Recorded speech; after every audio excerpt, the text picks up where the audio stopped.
As mentioned, today we celebrate the ascension of Jesus into heaven, and it's one of the major events of Jesus' life. We don't think of it a lot of time, the ascension as being one of the major events of Jesus' life. We think of the incarnation, Jesus' death, his resurrection. We have holidays even that are associated with those, the incarnation with Christmas, Good Friday, and Easter.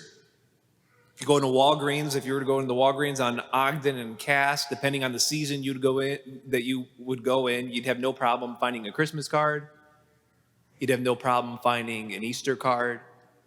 But I guarantee you, if you walked into Walgreens today, you would not find an Ascension card. You'd find a whole bunch of Mother's Day cards, right, today, but probably not an Ascension card.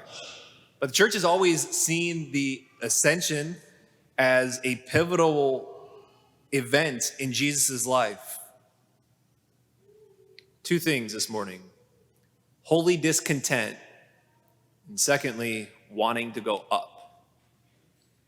So first, holy discontent. Someone called me on Thursday night, somebody from one of my previous assignments, previous parishes, and they said they were struggling. So I said, well, tell me about it. What's going on? And they said, I don't know, Father Mark, like everything seems to be good. Like the family's good. You know, my spouse and I are good. The kids are good. Work is good. I just feel like I'm in this funk. And I proceeded to ask him some questions like, hey, are you praying? Do you have any major unconfessed sins? And he, talked about that, answered, everything's, yeah, Father Mark, I'm praying. And so finally I just said, man, I think your funk might just be that you're not home. Your funk might just be the fact that this isn't home. See, the ascension points to the fact that we are made for another world, that we're bound for heaven. C.S. Lewis, who I've quoted a number of times here before in his classic book, Mere Christianity, in one chapter, he gives an argument for Christianity from the basis of desire, the longing that everybody has in their hearts and experiences in our hearts.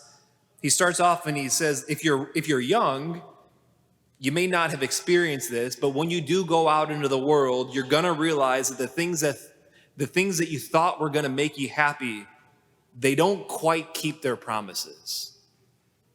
The marriage that you thought was gonna make you happy, the job, the trips, and he stops and he says, I'm not talking about bad marriages. I'm not talking about unsuccessful marriages. I'm talking about the best possible marriages out there. I'm talking about the best jobs, the best trips, the ones that put you up in the best hotels, the trips that you have the best scenery. He said, you're gonna find out that nothing else satisfies. He says, once you notice the discontent in the soul that never quite get quenched or satisfied, he says you have one of three options. The first is to say, I need to get a better wife. I need to get a better job. Because happiness, see, is somewhere to be found in the world. And so he says that will make you driven, because you'll go from one thing to the next and you'll keep seeking it. You'll be a driven person, but he says you also end up being anxious. He says this is the worst of the bad options.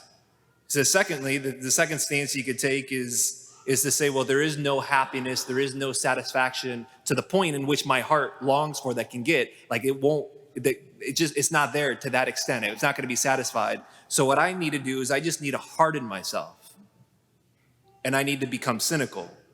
I need to get cynical.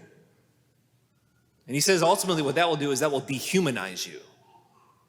You'll become less than human, because what you'll end up doing is you'll kill the spots in your heart that longs for more, that longs for love, that longs for happiness, for satisfaction.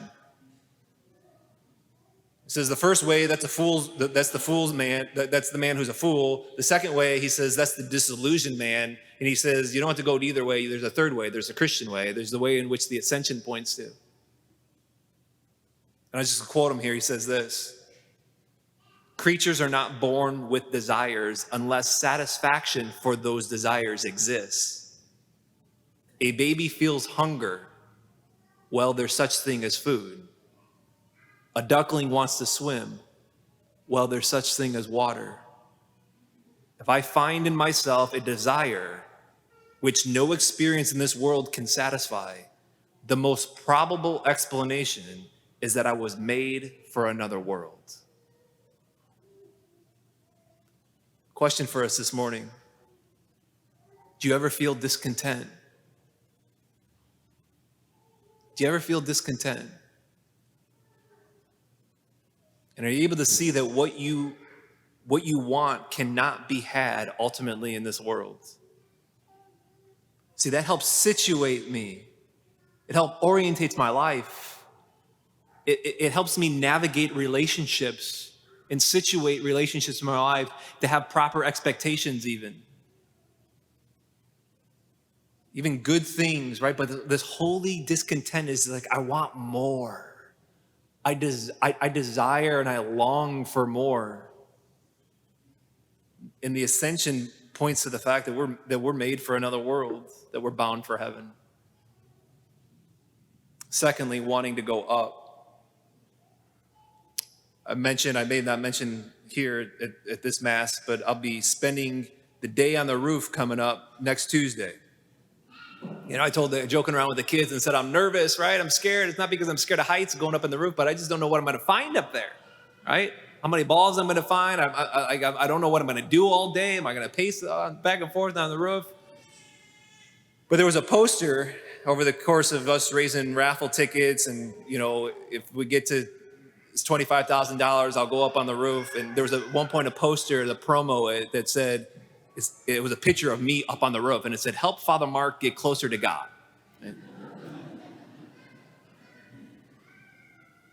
But physically going up does not get us closer to God. There's the first person who ever entered space, who did space travel. He was a Soviet in 1961, and after he got back from space, he said this: I looked and looked and looked, but I did not see a heaven. I looked and looked and looked, but I did not find God.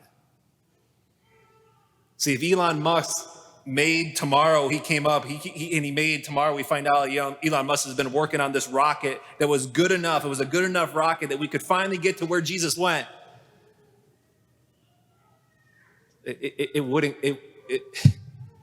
because the Ascension, Jesus ascending to heaven, it means that he's no longer in time and space. He's in a different dimension. The wild thing, the doctrine of the Ascension, the doctrine of Christianity is that Jesus, who was incarnate, who was here on earth, that walked the earth for 33 years, was in the flesh, that he still has his body in heaven. And that we're going to have our bodies in heaven.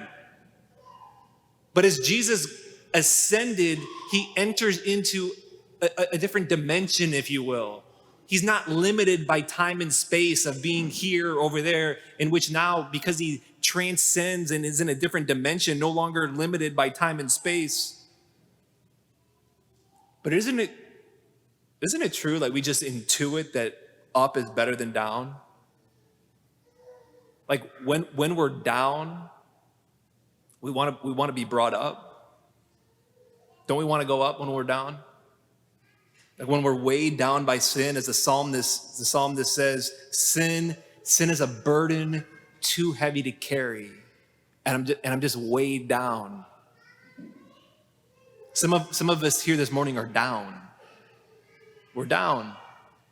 We're down maybe due to sin, in feeling the weight of sin, of past mistakes or current mistakes. We're weighed down just because of the messiness of our human nature.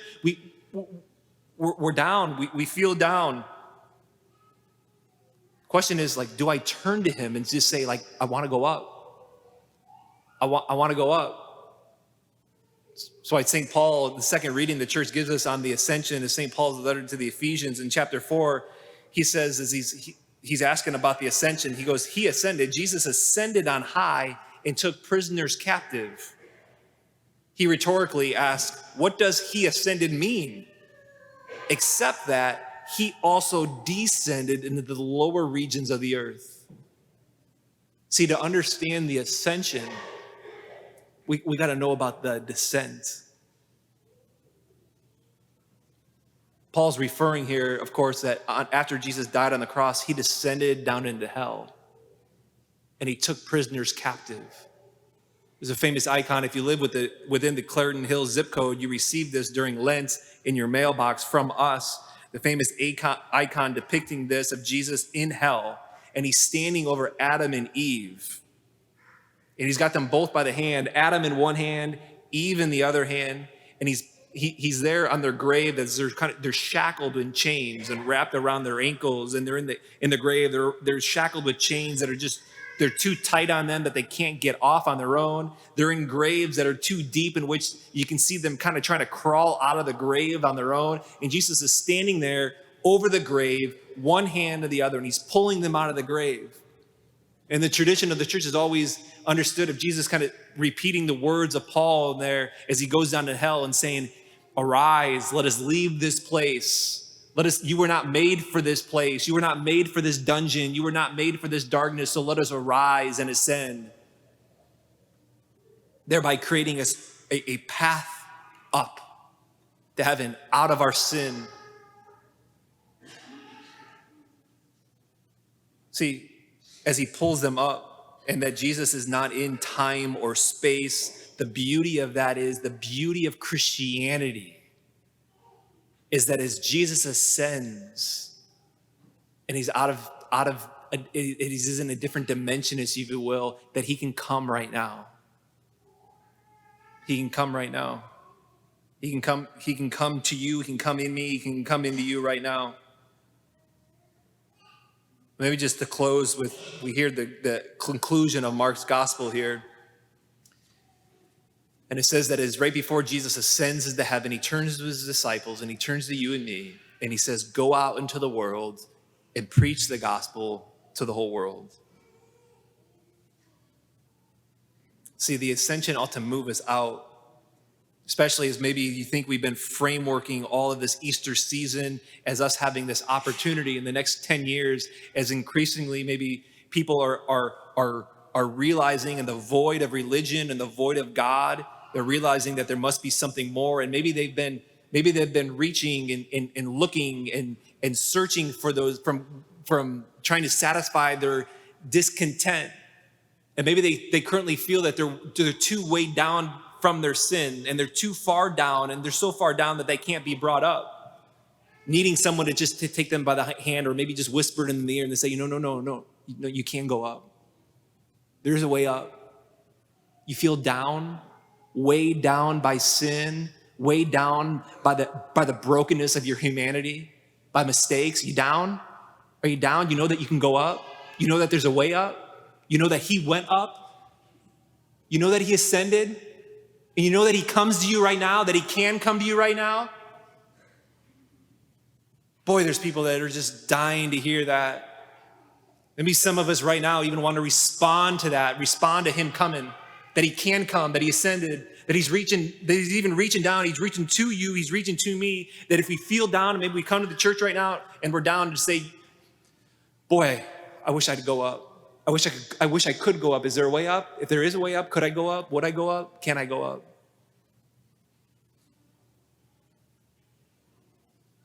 We can tell others, and we can know ourselves, and we can say, want more, desire more, long for more. Don't quench it.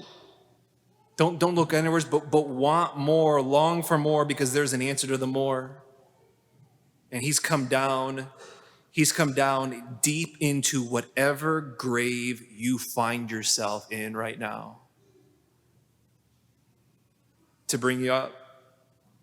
All I have to do is grasp him by the hand as he ascends.